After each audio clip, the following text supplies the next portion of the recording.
What is going on, guys? Dr. Swaz here with another Gears 5 video for y'all. Today's video's gonna be a little bit different. I'm gonna be talking briefly about the in-game perks in detail that are available for all the COG heroes in Horde. So at launch there are 6 COG heroes and 3 additional characters available in the Ultimate Edition. So you've got JD, Kate, Foz, Del, Marcus, and Jack, and then you've got Emil, Kat, and Sarah Connor, and of course the engineer classes, which are Kat and Del. They do not have perks with them, so we're gonna talking about some of the perks in detail. Really shortly, we're going to be going through each character one by one. Just going to be talking about what I prefer to run with each character, what I think is best, what I think I'm kind of indifferent to, whichever ones I think are not useful. I'm going to mention those. Starting with Kate first. But first I want to go through the numbers a little bit. Each character's got a set of 4 perks. Some can be shared between the characters, like some characters, multiple characters can have health, multiple characters have ultimate cooldown, etc. Upgrading a perk to level 10 from level 1 is pretty expensive. It costs 45,250 power to get it all the way up. And if you want to upgrade all 4 of your perks, if money permits, that costs 181,000 power. For this reason, that's why I tell engineers and really even random players in public that prioritizing building a base and giving the engineer your money, at least for the first 20 or 30 ways, is more important. Because I feel like perks are sort of an add-on. It's more important to upgrade your cards first. Perks are really just a way to enhance some of your abilities in order to get through the harder ways, like beyond 30, where the enemies have additional health and they deal more damage to you. Starting with Kate, she's got 4 perks. She's the scout class, so she's got extra health. She can have extra health regen. She can have additional shotgun damage, and she can have movement speed. Kate's got cards that work towards her for health, so I don't really upgrade those around Kate. She's got cards like Driven, which give her damage resistance. When I am Kate, which isn't very often, I usually put on movement speed. Even shotgun damage later in the ways, getting a couple % more. It can help stack with the bleed cards, laceration, and blood resonance. Her 4 perks, health starts at 10% extra health at level 1, and that goes up in increments all the way up to 30% for level 10 health. Health regen starts at 5% for level 1, and goes up 5% every time, all the way up to 50% health once you max it at level 10. Shotgun damage, it starts at 2%. At level 1, which isn't much, but getting it to level 10, it gives you another 20%, so that can help stack on your blood resonance and laceration cards.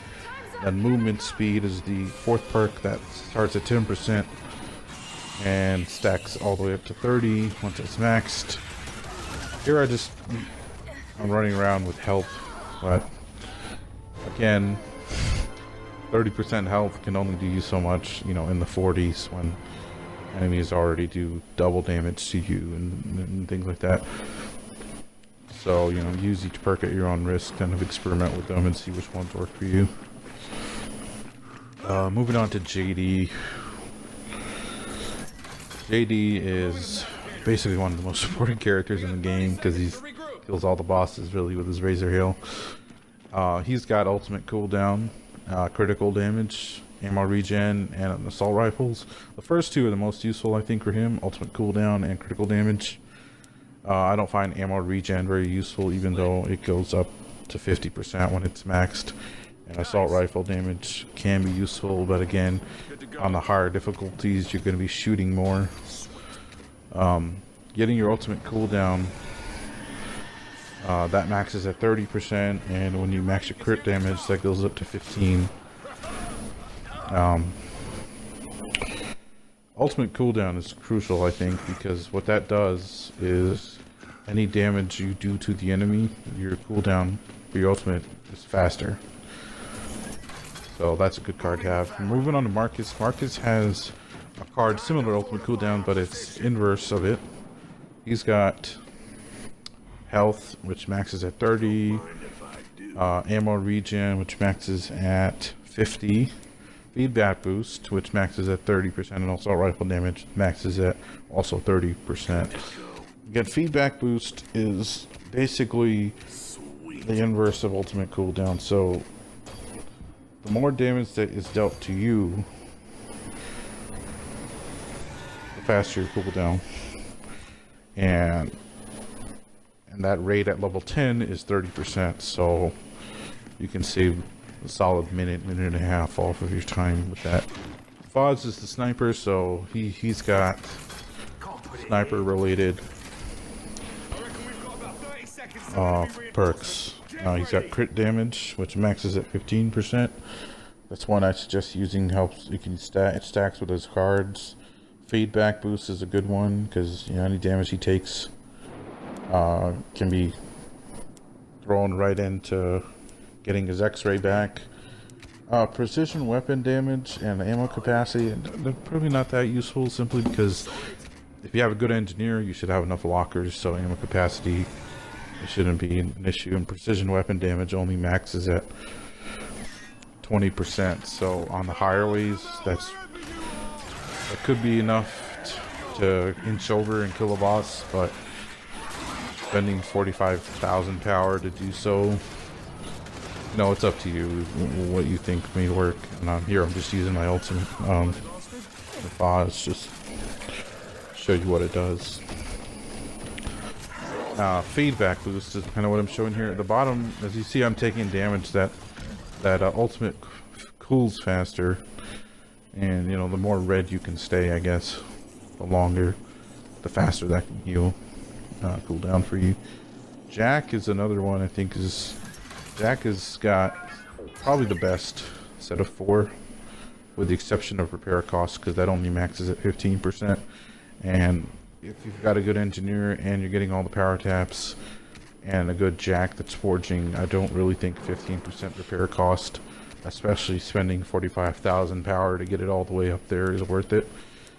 But health boost, which maxes at 30, health regen, which maxes at 30, and movement speed, which maxes at 30%, can all be helpful. But again, Jack is not a character that can take a lot of damage here. As you see, I'm kind of flying around. I maxed my health to 10 in this clip here. It's not, again, more. Jack is a character that hides behind walls really and heals the character like that's doing damage to enemies, so like JD or Kate or Sarah Connor or Marcus. As you can see here, I'm on wave 45 on beginner, and it doesn't take incredibly long for Jack to die even with max health boost on. So again, you know, use the perks at your own risk. Here I'm upgrading health regen all the way up to level 10. And of course, each perk, you know, it's 45,250 power to upgrade, 181k to get every perk to 10. Then again, that's not enough to slowly survive on those. You need, of course, max cards to help you get through insane, inconceivable master runs, things like that. Health regen starts at 5% and maxes at 50, going up in 5% increments. And here, basically, I am trying to take damage by something, and I'm pretty red here, and I'm not healing, and I'm still red, and I die. So, you know, I think some of the perks are good, But again, you want to use them. You want to experiment with them. Find out what ones work with you, for you. On the third jack clip, I upgraded the other perk, movement speed, which I think is probably more useful than the health. Although I wouldn't say the health is useless. I think just a little bit of health is better than nothing. At least, you know, he could take an extra shot or two versus getting one shot down by everything. That might be the difference. Movement speed maxes at 30% as well.